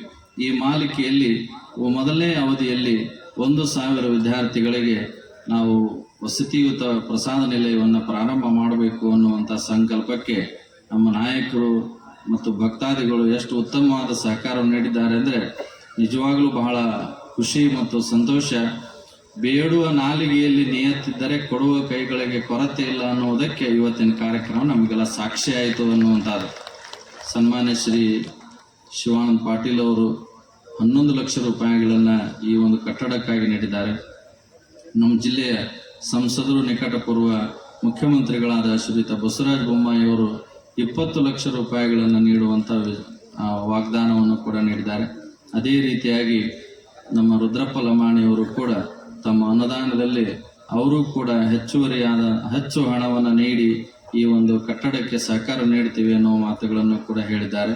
ನಮ್ಮ ವಿಜಯೇಂದ್ರ ಅವರು, ನಮ್ಮ ರಾಜ್ಯಾಧ್ಯಕ್ಷರು BJP ಘಟಕದ, ಅವರು ಕೂಡ 11 ಲಕ್ಷ ರೂಪಾಯಿಗಳನ್ನು ನೀಡುವಂಥ ವಾಗ್ದಾನವನ್ನು ನೀಡಿದ್ದಾರೆ. ಇಂಥ ಅನೇಕರು ವಿದ್ಯಾರ್ಥಿಗಳನ್ನು ದತ್ತು ತೆಗೆದುಕೊಳ್ಳಬೇಕು ಅನ್ನೋ ಪ್ರಸಂಗದಲ್ಲಿ ಅನೇಕರು ತಮ್ಮ ವಾಗ್ದಾನವನ್ನು ನೀಡಿದ್ದಾರೆ. ಒಬ್ಬರು ಇಡೀ ಹಾಸ್ಟೆಲಿಗೆ ಬೇಕಾಗುವಂಥ CC ಕ್ಯಾಮ್ರಾವನ್ನು ಮಾಡಬೇಕು ಅನ್ನುವಂಥ ವಾಗ್ದಾನವನ್ನು ನಮ್ಮ ರಘು ಅವರು ನೀಡಿದ್ದಾರೆ. ಇಷ್ಟೆಲ್ಲ ಭಕ್ತರಿರುವಂತಹ ಒಂದು ವ್ಯವಸ್ಥೆಯನ್ನು ನೋಡಿದರೆ ನಮ್ಮ ಜೀವನದಾಗ ಹೀಗೆ ಅನಿಸ್ತಾ ಇದೆ, ನಾವು ಹೆತ್ತ ತಂದೆ ತಾಯಿಗಳ ಪ್ರೀತಿಯನ್ನು ನಾವು ಹೆಚ್ಚು ಕಂಡಿಲ್ಲ. ಯಾಕಂದ್ರೆ 11ನೇ ವಯಸ್ಸಿಗೆ ನಮ್ಮನ್ನು ಸನ್ಯಾಸಿಗಳನ್ನಾಗಿ ಮಾಡಿದರು. ಈಗ ನಮ್ಗೆ ಹೀಗೆ ಅನಿಸ್ತದೆ, ನಮ್ಮ ಪಟ್ಟಾಧಿಕಾರ ಸಂದರ್ಭದಲ್ಲಿ ತಾವೆಲ್ಲರೂ ಗಮನಿಸಿದ್ದೀರಿ, ನಮ್ಮ ಉಡ್ದಾರ ಕಟ್ ಮಾಡ್ತಾರೆ. ಉಡ್ದಾರ ಕಟ್ ಮಾಡುವಂಥದ್ದು ಅಂದರೆ ತಂದೆ ತಾಯಿಗಳ ಕರುಳ ಸಂಬಂಧವನ್ನು ಕತ್ತರಿಸುವಂಥದ್ದು. ನನಗೆ ಬಹಳ ನೋವು ಮತ್ತು ದುಃಖದ ಸಮಯ ಅದು. ಕಾರಣ ನಮ್ಮ ತಂದೆ ತಾಯಿಗಳ ಸಂಬಂಧವನ್ನು ಬಿಡಿಸ್ಬಿಡುವಂಥದ್ದು. ಯಾವುದೇ ವ್ಯಕ್ತಿಗೆ ಅವ್ರ ತಂದೆ ತಾಯಿಗಳು ಒಂದು ಸಂಬಂಧ ಇರಬೇಕು ಅನ್ನುವಂಥ ಭಾವನೆ ಇದ್ದೇ ಇರ್ತದೆ. ಆ ಸಂದರ್ಭದಲ್ಲಿ ತಂದೆ ತಾಯಿಗಳನ್ನು ಬಿಟ್ಟು ಒಬ್ಬ ಸನ್ಯಾಸಿ ಇಡೀ ಸಮಾಜಕ್ಕೆ ಕೊಡುಗೆಯಾಗಿ ಬರಬೇಕು, ಸಮಾಜವೇ ತಂದೆ ತಾಯಿಗಳನ್ನಾಗಿ ಸ್ವೀಕಾರ ಮಾಡಬೇಕು ಅನ್ನುವಂಥ ವಿಚಾರಗಳು ಬಂದಾಗಲೆಲ್ಲ ಹೇಗೆ ಮುಂದೆ ಸಮಾಜದ ಹೆಂಗೆ ನಮ್ಮ ನೋಡ್ಕೊಳ್ತದೆ, ಮುಂದೆ ಎಲ್ಲ ಬಿಟ್ಟು ಹೆಂಗೆ ಇರಬೇಕು ಅನ್ನುವಂಥ ವಿಚಾರ ಬಹಳ ಜನರಿಗೆ ಬಂದಿರ್ತದೆ. ಅಂಥದ್ರಲ್ಲಿ ಉಡ್ದಾರ ಕಟ್ ಮಾಡಿಸುವಂಥ ವ್ಯವಸ್ಥೆಯೊಳಗೆ ಆ ತಂದೆ ತಾಯಿಗಳು ತಮ್ಮ ಕೈಯಾರೆ, ಆದರೂ ವಿಶೇಷವಾಗಿ ತಾಯಿ ಕೈಯಾಗ ಕತ್ತರಿ ಕೊಟ್ಟು ಉಡ್ದಾರ ಕಟ್ ಮಾಡಿಸ್ತಾರೆ. ನೀವು ಡೆಲಿವರಿ ಆದ ಸಂದರ್ಭದಲ್ಲಿಯೂ ಕರುಳ ಸಂಬಂಧವನ್ನು ಡಾಕ್ಟರು ನಿಮ್ಮ ಮುಂದೆ ಕಟ್ ಮಾಡ್ತಾರೆ ಅಥವಾ ನಿಮ್ಮ ಕೈಯಾಗಿ ಕೊಟ್ಟು ಕಟ್ ಮಾಡಿಸ್ತಾರೆ. ಇನ್ನು ಮುಂದೆ ತಾಯಿ ಮತ್ತು ಮಗನ ಸಂಬಂಧ ರಕ್ತ ಸಂಬಂಧ ಅನ್ನೋದು ಹರಿತು ವಿರಕ್ತನಾಗಿ ಭಕ್ತ ಸಂಬಂಧವನ್ನು ನೀನು ಬೆಳೆಸ್ಕೊಂಡು ಹೋಗಬೇಕು ಅನ್ನುವಂಥ ಮಾತುಗಳನ್ನು ನಮ್ಮ ಸ್ವಾಮಿಗಳವರು ಗುರುಗಳವರು ನಮಗೆ ಹೇಳ್ತಾರೆ. ಅವತ್ತು ನಮಗನಿಸ್ತಾ ಇತ್ತು, ನಾವು ತಂದೆ ತಾಯಿಗಳನ್ನು ಬಿಟ್ಟು ಬಂದ ಮೇಲೆ ಒಬ್ಬ ತಂದೆ ತಾಯಿಯಿಂದ ನಾವು ದೂರ ಆದ್ವಿ. ಆದ್ರೆ ಇವತ್ತು ಸಮಾಜದೊಳಗೆ ಲಕ್ಷ ಜನರ ತಂದೆ ತಾಯಿಗಳನ್ನು ಪಡೆದುಕೊಂಡಂಥ ಅಭಿಮಾನ, ಹೆಮ್ಮೆ ಅದು ನನಗಿದೆ ಎನ್ನುವಂಥದ್ದು ಈ ಸಂದರ್ಭದಲ್ಲಿ ನಾವು ಸ್ಮರಿಸ್ಕೊಳ್ಬೇಕು. ಅಂತಹ ಒಂದು ಅಪರೂಪದ ಪ್ರೀತಿ, ಅಂತಃಕರಣೆ, ಆಶೀರ್ವಾದ ಎಲ್ಲ ಪರಮ ಪೂಜರು ನೀಡಿದ್ದಾರೆ, ಎಲ್ಲ ಭಕ್ತರು ನೀಡಿದ್ದಾರೆ. ಮನ್ಯಾಗ ಒಬ್ಬ ಮಗ ಅದಾನ, ಇಬ್ಬರು ಮಗ ಅದಾನ ಅಂದಾಗ ಹಾವೇರಿ ನಗರ ಎಷ್ಟು ಸುಸಂಸ್ಕೃತ ಇದೆ ಅಂದ್ರೆ ಯಾವುದೇ ಹಬ್ಬ ಇರಲಿ, ಹರಿದಿನ ಇರಲಿ, ಈಗ ನಮ್ಮ ಜಾತ್ರೆ ನಡೀತಾ ಇದೆ. ಎಷ್ಟು ತರನಾದಂಥ ಸಿಹಿ ಖಾದ್ಯಗಳು, ಬೇರೆ ಬೇರೆ ತಿಂಡಿ ತಿನಿಸುಗಳು, ದಿನ ಒಬ್ರು ಪ್ರಸಾದ ಮಾಡಿ ಕೊಡುವಂಥದ್ದು, ಇದನ್ನೆಲ್ಲ ನೋಡಿದ್ರೆ 7 ಜನ್ಮಕ್ಕೂ ನಮ್ಮ ಹುಕ್ಕೇರಿ ಮಾಡೋದು ಭಕ್ತರೇ ನಮಗೆ ಭಕ್ತರಾಗಿರ್ಬೇಕಪ್ಪ ಅನ್ನೋ ಅಷ್ಟರ ಮಟ್ಟಿಗೆ ನಮಗೆ ಅನಿಸ್ತಾ ಇದೆ. ಆ ರೀತಿಯಾಗಿ ತಾವೆಲ್ಲರೂ ಕೂಡ ಸೇವೆಯನ್ನ ಸಲ್ಲಿಸ್ತಾ ಇದ್ದೀರಿ ಅನ್ನುವಂಥ ಮಾತುಗಳನ್ನ ಈ ಸಂದರ್ಭದಲ್ಲಿ ಹೇಳ್ತಾ, ಬಹುಶಃ ನಮ್ಮ ಅಪರೂಪದ ದೊಡ್ಡ ಈ ಕಾರ್ಯಕ್ರಮಕ್ಕೆ ಶಕ್ತಿಯನ್ನು ತುಂಬಿರುವಂಥವರು ನಮ್ಮ ತಾಯಂದಿರು. ತಾಯಿಗಳ ಸೇವೆ ಬಹಳ ದೊಡ್ಡದಾಗಿರುವಂಥದ್ದು. ಯಾವ ವಾರ್ಡ್ಗಳಿಗೆ ಹೋಗ್ಲಿ, ಯಾವ ಊರುಗಳಿಗೆ ಹೋಗ್ಲಿ, ಯಾವ ಹಳ್ಳಿಗಳಿಗೆ ಹೋದಾಗಲೂ ಬಹಳ ನಮಗೆ ಖುಷಿ, ಸಂತೋಷ ತರ್ತಾ ಇತ್ತು. ನಮ್ಗೆ ಹಳ್ಳಿಗಳಿಗೆ ಹೋದಾಗಲೆಲ್ಲ ತಾಯಂದಿರು ತೋರಿಸುವಂಥ ಪ್ರೀತಿ, ಗೌರವ, ನಗರ ಪ್ರದೇಶದಲ್ಲಿ ಹೋದಾಗ ಏನು ಕಾರ್ಯಕ್ರಮ ಮಾಡಿದ್ರು ಸ್ವಲ್ಪ ತಾಯಂದಿರು ಬಹಳ ಮುಂದಿರ್ತಾರೆ, ಜವಾಬ್ದಾರಿಯನ್ನು ತೆಗೆದುಕೊಳ್ತಾರೆ, ಓಡಾಡ್ತಿರ್ತಾರೆ. ಆದರೆ ಆ ಕಾರ್ಯಕ್ರಮಗಳನ್ನೆಲ್ಲ ನೋಡುವಂಥ ಸಂದರ್ಭ, ಮೊನ್ನೆ 6,000 ಜನರು ಏಕಕಾಲದಲ್ಲಿ ಶೇಗುಣಿಸಿಯ ಪರಮ ಪೂಜರು ಶೇಂಗಾದ ಹೋಳಿಗೆ ತರಬೇಕು, ಆ ಹೋಳಿಗೆಯನ್ನು ಬುಟ್ಟಿಯಲ್ಲಿ ಕೇಸರಿ, ಬಿಳಿ, ಹಸಿರು ಬಣ್ಣದ ಬಟ್ಟೆಗಳಲ್ಲಿ ಕಟ್ಟಿಕೊಂಡು ಬರಬೇಕು ಅನ್ನುವಂಥ ಒಂದು ಮಾತಿಗೆ ಬರೀ 6,000 ಜನರು ಬರಲಿಲ್ಲ, 50,000ಕ್ಕೂ ಹೆಚ್ಚು ಜನರು ಇಲ್ಲಿ ಸೇರುವುದರ ಮೂಲಕ ತಾವು ದೊಡ್ಡ ಕ್ರಾಂತಿಯನ್ನೇ ಹಾವೇರಿಯಲ್ಲಿ ಮಾಡಿದ್ದೀರಿ ಎನ್ನುವಂಥದ್ದು. ಅದಕ್ಕೆ ಬರೀ ತಾಯಂದಿರ ಸಂಖ್ಯೆನೇ ಹೆಚ್ಚುವಾಗಿರೋದ್ರಿಂದ ಆ ವಾತಾವರಣ ನೋಡಿದರೆ ನಮ್ಮನ್ನ ಕರುಳ ಸಂಬಂಧವನ್ನ ಕತ್ತರಿಸಿ ಸನ್ಯಾಸಿಯನ್ನಾಗಿ ಮಾಡಿರುವಂಥ ಸಂದರ್ಭ ನಮ್ಮ ಮತ್ತೆ ನೆನಪಿಗೆ ಬಂತು. ನಾವು ನಮ್ಮ ಮನೆಯಾಗಿದ್ರೆ ಒಬ್ಬ ತಾಯಿ ಪ್ರೀತಿ ಕಾಣ್ತಾ ಇದ್ವಿ, ಒಬ್ಬರು ನಮಗೆ ಕಾಳಜಿ ಮಾಡ್ತಿದ್ರು, ಮಗ ಬಂದಾನೋ ಇಲ್ಲೋ, ಉಂಡಾನೋ ಇಲ್ಲೋ, ಹೊಗ್ಯಾನೋ ಇಲ್ಲೋ ಅಂತ ಅದನ್ನು ನೋಡ್ತಾ ಇದ್ವಿ. ಆದರೆ ಇವತ್ತು ನಮ್ಮ ಸಂಬಂಧಗಳು ಏನೇ ಇದ್ರೂ ಒಬ್ಬ ತಾಯಿ ಕರುಳ ಸಂಬಂಧ ಕತ್ತರಿಸಿದ್ರು, ಆದ್ರೆ ಇವತ್ತು ನನ್ನ ತಾಯಿ ಬರಲಾರ್ದಂಗ, ನನ್ನ ತಾಯಿ ನೆನಪಾಗ್ಲಾರ್ದಂಗ, ನಮ್ಮ ತಂದೆ ತಾಯಿಗಳ ನೆನಪಾಗಲಾರ್ದಂಗ ಆ ತಂದೆ ತಾಯಿಗಳಿಗೆ ಹೆಚ್ಚು ಪ್ರೀತಿಯನ್ನು ಕೊಟ್ಟಂಥ ಊರು ನಮ್ಮ ಹಾವೇರಿ ಮತ್ತು ಸುತ್ತಮುತ್ತಲಿನ ಗ್ರಾಮ ಅನ್ನುವಂಥದ್ದು ಬಹಳ ಸಂದರ್ಭದಲ್ಲಿ ನಾವು ನೆನಪಿಸ್ಕೊಳ್ತೀವಿ.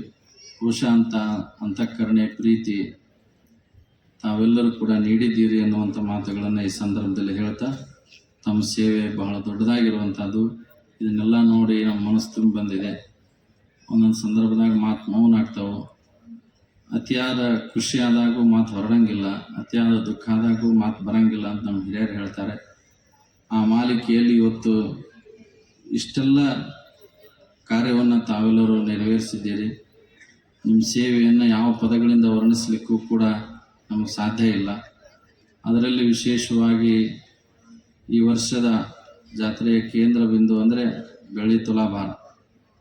ಮಗನ ತೂಗಿರೋ ಭಕ್ತರು ಮಗನ ತೂಗಿರೋ, ಅಗಜ ತನಗೆ ಮೊಲೆ ಹಾಲಿಲ್ಲದೆ ಜಗಕ್ಕೆ ಕಳುಹಿದಳು ಪುತ್ರನ. ಶಿವ ಗಣಪತಿ ಮತ್ತು ಷಣ್ಮುಖನಿಗೆ ತಂದೆ ತಾಯಿಗಳಾಗಿ ಪ್ರೀತಿಯನ್ನು ಕೊಟ್ಟಾಗ, ಇನ್ನೊಬ್ಬ ಗಣಾಧೀಶ್ವರ, ನಿರಂಜನ ಗಣಾಧೀಶ್ವರ, ನೀನು ನಮ್ಮ ತಂದೆ ತಾಯಿ ಪ್ರೀತಿ ಉಣ್ಲಿಕ್ಕೆ ಬ್ರದಾರಪ್ಪ, ನೀನು ಭೂಲೋಕಕ್ಕೆ ಹೋಗು, ಆ ತಂದೆ ತಾಯಿಗಳ ಪ್ರೀತಿಯನ್ನು ಎಲ್ಲ ಭಕ್ತರೇ ನಿನಗೆ ತಂದೆ ತಾಯಿಗಳು ಅಂತ ನೀನು ಹೋಗು, ಅವರ ಪ್ರೀತಿಯನ್ನು ನೀನು ಊಟ ಮಾಡು ಅಂಥೇಳಿ ಈ ವೇದಿಕೆ ಮೇಲೆ ಎಷ್ಟು ಜನ ಸ್ವಾಮಿಗಳದಾರ ಅವರೆಲ್ಲರೂ ತಂದೆ ತಾಯಿ ಬಿಟ್ಟು ಬಂದಾರ. ಅವ್ರ ನಿಜವಾದ ತಂದೆ ತಾಯಿಗಳು ಯಾರು ಅಂದರೆ ಈ ಸಮಾಜದ ದೈವವೇ ಅವರಿಗೆ ತಂದೆ ತಾಯಿ ಬಂಧು ಬಳಗ ಅನ್ನುವಂಥದ್ದು ನಾವು ನೆನಪಿಸ್ಕೊಳ್ಬೇಕು. ಅಂತ ಅಪರೂಪದ ಶಕ್ತಿಯನ್ನು ತಾವೆಲ್ಲರೂ ಕೂಡ ತುಂಬ್ತಾ ಇದ್ದೀರಿ ಅನ್ನುವಂಥ ಮಾತುಗಳನ್ನ ಈ ಸಂದರ್ಭದಲ್ಲಿ ಹೇಳ್ತಾ, ಈ ಒಂದು ಬೆಳೆಸಿ ತುಲಾಭಾರ ಕಾರ್ಯಕ್ರಮವನ್ನು ತಾವೆಲ್ಲರೂ ಒಂದು ಗುಂಜೆಯಿಂದ ಹಿಡಿದುಕೊಂಡು KG 5 kgವರೆಗೂ ಕೂಡ ಇಲ್ಲಿ ಕೊಟ್ಟಿದ್ದಾರೆ. ನಮ್ಮ ಬೊಮ್ಮಾಯಿ ಸಾಹೇಬರು, ಮಂಜಣ್ಣ ಹಲ್ಲಾಪುರವರು ಮತ್ತು ಅನೇಕರು 1 kg, ನಮ್ಮ ಜಿಲ್ಲೆಯ ಎಲ್ಲ ಶಾಸಕರುಗಳು, ಅನೇಕ ರಾಜಕೀಯ ನೇತಾರರು, ನಿಕಟಪೂರ್ವ ಶಾಸಕರುಗಳು ಮತ್ತು ಉದ್ಯಮಿಗಳು, ವ್ಯಾಪಾರಸ್ಥರು ತಮ್ಮ ಶಕ್ತಾನುಸಾರ ಬೆಳ್ಳಿಯನ್ನು ನೀಡುವಂಥ ಸೇವೆಯನ್ನು ಮಾಡಿದ್ದಾರೆ. ನಮ್ಮದು ಒಂದೇ ಸಂಕಲ್ಪ, ಈ ಬಂದಿರುವಂಥ ಬೆಳ್ಳಿಯನ್ನು ನಾವು ಮಠಕ್ಕೇನು ಬೆಳ್ಳಿ ತಗಡು ಬಡಿಸ್ಕೊಳ್ಳೋದು, ಮತ್ತೇನಾದರೂ ಪೂಜಾ ಸಾಮಾನುಗಳನ್ನು ಮಾಡಿಕೊಳ್ಳೋದು, ಮತ್ತೇನಾದರೂ ಬೇರೆ ಬೇರೆ ಈ ರೀತಿಯಾದ ವ್ಯವಸ್ಥೆಗಳಿಗೆ ಬಳಸ್ಕೊಳ್ಳುವಂಥ ವಿಚಾರ ನಮ್ಮಲ್ಲಿಲ್ಲ. ಪ್ರತಿಯೊಂದು ಗುಂಜಿ ಬೆಳ್ಳಿಯೂ ಕೂಡ ಬೆಳ್ಳಿಯಿಂದ ಬಂದ ಹಣ, ಬೆಳ್ಳಿಗಾಗಿ ಬಂದಂಥ ಹಣ ಅದು ಬಡ ಮಕ್ಕಳ ಏಳಿಗೆಗಾಗಿ ಬಳಕೆಯಾಗ್ತದೆ ಎನ್ನುವಂಥದ್ದನ್ನು ಈ ಸಂದರ್ಭದಲ್ಲಿ ನಾವು ನಿಮ್ಮ ಮುಂದೆ ಮಾತು ಕೊಡ್ತೇವೆ.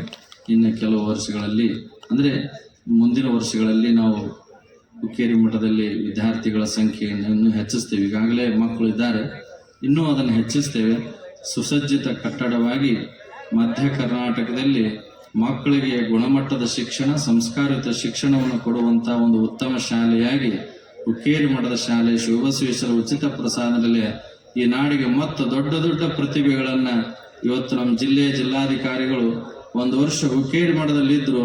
ಅವರು ಶಾಲಾ ಸ್ವರ್ಣ ಮಹೋತ್ಸವ ಸಮಿತಿಯ ಅಧ್ಯಕ್ಷರಾಗಿದ್ದರು. ಮೊನ್ನೆ ಅವರ ಅನುಭವಗಳನ್ನು ಹಂಚಿಕೊಂಡಾಗ 1 ವರ್ಷ ಇದ್ರನ್ನೇ ಇಷ್ಟೊಂದು ಅನುಭವವನ್ನು ಕೊಟ್ಟಿರುವಂಥ ಮಠ 4-6 ವರ್ಷ ಹುಕ್ಕೇರಿ ಮಠದೊಳಗೆ ಇತ್ತು ಅಂತಂದರೆ ಭವ್ಯ ಭಾರತದ ಶ್ರೇಷ್ಠ ಪ್ರಜೆಯನ್ನಾಗಿ ಮಾಡಿ ಹೊರಹೊಮ್ಮಲಿಕ್ಕೆ ಹುಕ್ಕೇರಿ ಮಠ ಕಾರಣ ಆಗ್ತದೆ ಎನ್ನುವಂಥ ಭಾವನೆ ನಮ್ಮದಾಗಿದೆ. ಆ ರೀತಿಯಲ್ಲಿ ಮುಂದಿನ ದಿನಮಾನಗಳಲ್ಲಿಯೂ ಕೂಡ ತಮ್ಮೆಲ್ಲರ ಸಹಾಯ ಸಹಕಾರ ಇದೇ ರೀತಿಯಾಗಿ ಇರಲಿ ಅಂತ ಈ ಸಂದರ್ಭದಲ್ಲಿ ಆಶಿಸಿ, ತುಲಾಭಾರ ಸೇವೆಗೆ ಸಹಕರಿಸಿರುವ ಎಲ್ಲ ಮಹನೀಯರಿಗೆ ನಿಮ್ಮ ಕೈಗಳಿಗೆ ಇನ್ನೂ ಕೊಡುವ ಶಕ್ತಿಯನ್ನು ನೀಡಲಿ. ನಿಮ್ಮ ಮನೆಯಲ್ಲಿ ಎಂದಿಗೂ ಅನ್ನದ ಕೊರತೆ ಆಗುವ ರೀತಿಯಲ್ಲಿ ನೀವೇನು ದಾನ ಮಾಡಿದರೆ ನಿಮಗೂ ಕೂಡ ಶಿವಬಸವೇಶ ಎಂಥ ದೊಡ್ಡ ಶಕ್ತಿ ತುಂಬಲಿ. ಅಂದ್ರೆ ದಾಸೋಹಕ್ಕೆ ದೇಣಿಗೆ ಕೊಟ್ಟವರು ಮತ್ತು ಈ ಕಾರ್ಯಕ್ರಮಕ್ಕೆ ದೇಣಿಗೆ ಕೊಟ್ಟವರು ಎಲ್ಲರಿಗೂ ಕೂಡ, ಕೊಡದೇ ಇದ್ದವರಿಗೂ ಕೂಡ ನಿಮ್ಮ ಮನ್ಯಾಗ ಶಿವಬಸವೇಶ, ಶಿವಲಿಂಗೇಶ ಎಂದಿಗೂ ಅನ್ನದ ಕೊರತೆ ಆಗದೇ ರೀತಿಯಲ್ಲಿ ಆಶೀರ್ವಾದ ಮಾಡಲಿ ಅಂತ ಈ ಸಂದರ್ಭದಲ್ಲಿ ನಾವು ಹಾರೈಸ್ತೇವೆ.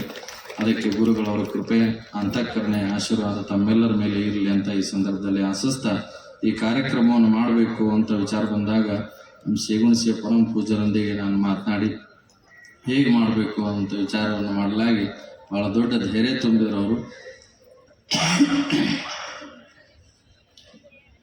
ಅವರು ತೀರ್ದಾಳದಲ್ಲಿ ಭಾಳ ದೊಡ್ಡ ಕಾರ್ಯಕ್ರಮವನ್ನು ನೆರವೇರಿಸಿದರು.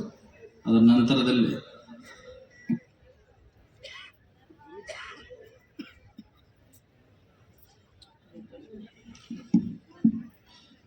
ಈ ಹುಕ್ಕೇರಿ ಮಠದ ಜಾತ್ರಾ ಮಹೋತ್ಸವ ಕೂಡ ಬಹಳ ದೊಡ್ಡ ಸವಾಲಿನ ಕೆಲಸ ಆಗಿತ್ತು.